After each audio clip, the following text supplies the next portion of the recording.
الحمد لله والصلاة على نبيه وعلى آله وصحبه أجمعين. يا أيها النبي إنا أرسلناك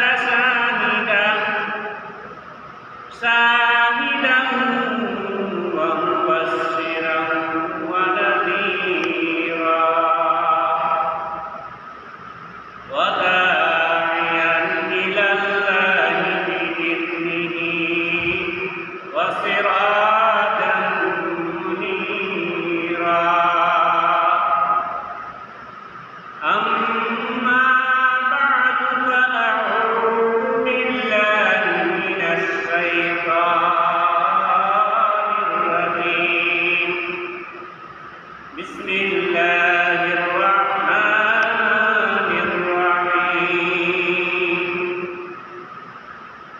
وأقيموا الصلاة وآتوا الزكاة وأقرضوا الله قرضا حسنا. فقد قال النبي صلى الله عليه وسلم: أن تعبد الله كأنك تراه فإن لم تكن تراه فإنه يراك. صلى الله على سيدنا ومولانا محمد وعلى آله وأصحابه وسلم. صلى الله على سيدنا ومولانا محمد وعلى آله وأصحابه وسلم. كريم السجايا جميل الصيام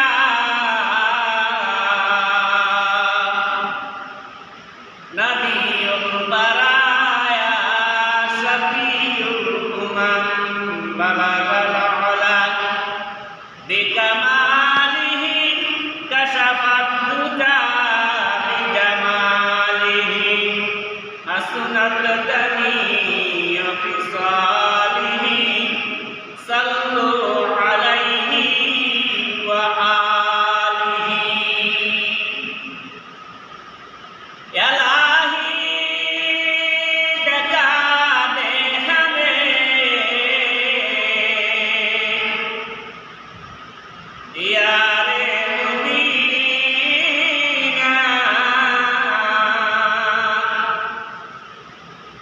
یا الہی بنا دے ہمیں غبار مدینہ. بلغ العلا بكماله كشف الدجى بجماله حسنت جميع خصاله. صلوا عليه وآله. আলহামদুলিল্লাহ, আল্লাহ তাআলা তার শুকরিয়া যে মহান রব্বুল আলামিন আমাদেরকে পবিত্র জুমার দিনে জিলহজ মাসের প্রথম জুমায় আল্লাহ রাব্বুল আলামিন আল্লাহর আসার বসার তৌফিক দান করেছেন। এই জন্য আল্লাহর শুকরিয়া আদায় করে আলহামদুলিল্লাহ। আজকের আলোচনা হলো যাকাত। যাকাত কি জিনিস? যাকাত যেমনভাবে মানুষের উপরে আল্লাহ নামাজ ফরজ করেছেন, এমনভাবে একদল মুসলমান নরনারীর উপরে আল্লাহ যাকাত ফরজ করেছেন। নামাজ না পড়লে যেমনভাবে মানুষের গুনাহ হবে, এমনভাবে যাদের উপরে আল্লাহ যাকাত ফরজ করেছেন, যাকাত না দিলে তেমন গুনাহ হবে। যাকাত শব্দের অর্থ হল ভিত্তি হওয়া। যে সকল মুসলমান ভাইদেরকে আল্লাহ সম্পদ দিয়েছেন, এই সম্পদের হক আদায় করা হচ্ছে জাকাত দেওয়া।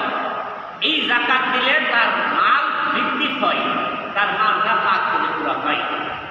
আর যদি কোনো মুমিন মুসলমান নরনারী জাকাত দেওয়ার সমর্থন থাকার পরও জাকাত দেয় না, যেই পরিমাণে তার উপরে আল্লাহর আইন আছে, যেই পরিমাণে তার উপরে সম্পদ আছে, জাকাত না দেওয়ার জন্য আল্লাহর পক্ষ থেকে এই পরিমাণে গজব আসে।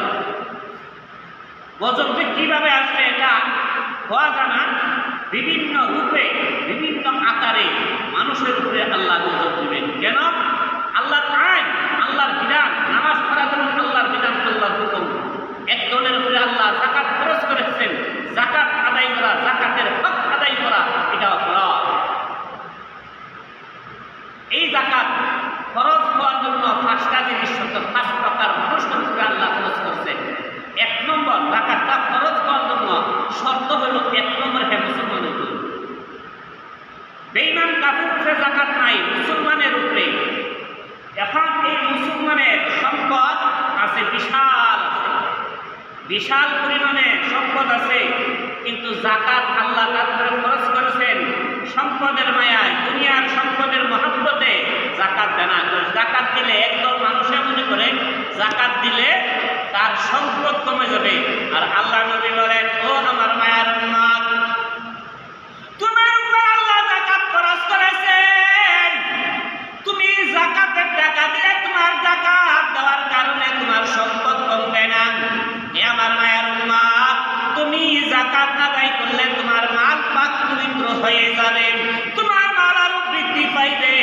তুমি যদি আল্লাহর নামে দান করো রে, আল্লাহ তোমার এই সম্পদের মধ্যে বরকত দান করবে। যেই সকল মানুষ এই সম্পদ পয়সারা জাকাত আদায় করে না, এই দুনিয়ার জগৎটা 3.5 দিনের জিন্দিগি। একদিন তুমি এই দুনিয়ার জিন্দিগি ছাইরা পরকালে যাইতে হবে, আল্লাহর দরবারে হাজিরা দিতে হবে, কবরের বসতি হইতে হবে। তোমার এই দুনিয়ার সম্পদ তোমার দুনিয়ার বন্ধু, পরকালের বন্ধু না। এই দুনিয়ার সম্পদ তোমার কবরের সাথী হবে না, তোমার আদরের ছেলে মেয়ে তোমার কবরের সাথী হবে না, তোমার কবরের সাথী হবে দুনিয়ার জগতের নেক আমল। কোনো মানুষ যদি জাকাত না দিয়ে সে মৃত্যুবরণ করে, এই কবরের মধ্যে রাখার পরে আল্লাহ নবী বলেন, তার দুনিয়ার জগতের সম্পদ সর্প বানায়া, আগুনের মালা বানায়া তার গলার মধ্যে দেওয়া হবে। সর্প বানায়া আর আগুনের মালা বানায়া তার গলার মধ্যে দেওয়া হবে। আগুন দাও দাও করে জ্বলবে, আর আল্লাহকে ডাকবেন, আর একটা সর্প তার মাথার মধ্যে নেজ দিবেন, নেজ দেওয়ার সাথে সাথে সে ধ্বংস হয়ে যাবেন। আবার তারে জিজ্ঞাসা করা হবে, এমন ভাবে ওই সর্পটা তারে ধ্বংসন করিতে থাকবেন, পুনরায় তারে জীবন দান করা হবে, এমন ভাবে কিয়ামত পর্যন্ত তাকে ধ্বংসন করা হবে। আল্লাহ নবী সাল্লাল্লাহু আলাইহি সাল্লাম যখন মেরাজ শরীফ গেলেন, মেরাজ শরীফ যাওয়ার পর দেখতে পেলেন একদল নারী আর পুরুষের গলার মধ্যে আগুনের মালা দেখা যান, আর গলার মধ্যে সর্পের মালা দেখা যান। সর্পটা তার নেজ দিতেছে, ধ্বংস হয়ে যাইতেছে, আগুন দাউ দাউ করে তার শরীরের মধ্যে জ্বলতেছে, আর আল্লাহকে ডাকতেছে, আল্লাহ বাঁচাও, আল্লাহ বাঁচাও। আল্লাহ নবী সাল্লাল্লাহু আলাইহি সাল্লাম জিবরাইল আলাইহিস সালামকে বলেন, যে ভাই জিবরাইল, ওই সকল নারী আর পুরুষ কারা তাদের গলার মধ্যে আগুনের মালা দেওয়া হয়েছে, সর্প তাদেরকে দংশন করতেছে, দংশন করার সাথে সাথে কাঁদতে ধ্বংস হয়ে যান, মৃত্যুবরণ হয়ে যান, আবার তাদের জীবন দান করা হয়, আর আল্লাহকে ডাকতেছে, আল্লাহ বাঁচাও, আল্লাহ বাঁচাও। জিবরাইল আলাইহিস সালাম আল্লাহ নবী, তারা হলেন আপনার ওই সকল উম্মত যারার উপরে দুনিয়ার জগতে থাকাকালীন জাকাত খরচ করা হয়েছিল, তারার উপরে তারারে অনেক সম্পদের মালিক বানাই দেওয়া হয়েছিল, কিন্তু সম্পদ দুনিয়ার জগতের সম্পদ পাইয়া দুনিয়ার মহাব্বত ঢুকাইছে, আর আল্লাহ আর আল্লাহ নবীর কথা ভুলে গিয়েছিল। তার উপরে আল্লাহ যে আইন করছিল, এই আইন মানে নাই, শুধু সম্পদ আর সম্পদ করেছে। এই কারণে তার সমস্ত সম্পদ তার গলার মধ্যে আগুনের মালা বানিয়ে দেওয়া হয়েছে, আর সর্পের মালা দেওয়া হয়েছে। এই সর্পটা ওগো আল্লাহর হাবিব, এই সর্পটা তারা কিয়ামত পর্যন্ত দংশন করা হবে। আর এমন ভাবে আল্লাহকে ডাকবেন, এমন ভাবে দুনিয়ার জগতে যে সকল নারী আর পুরুষের মুসলমানদের উপর আল্লাহ যাকাত খরচ করেছেন, সম্পদ দিয়েছেন, এই সম্পদের হক আদায় করে না, আল্লাহ রাব্বুল আলামিন ওই সকল নারী আর পুরুষে কবর দেশে এমন ভাবে নির্যাতন করা হবে।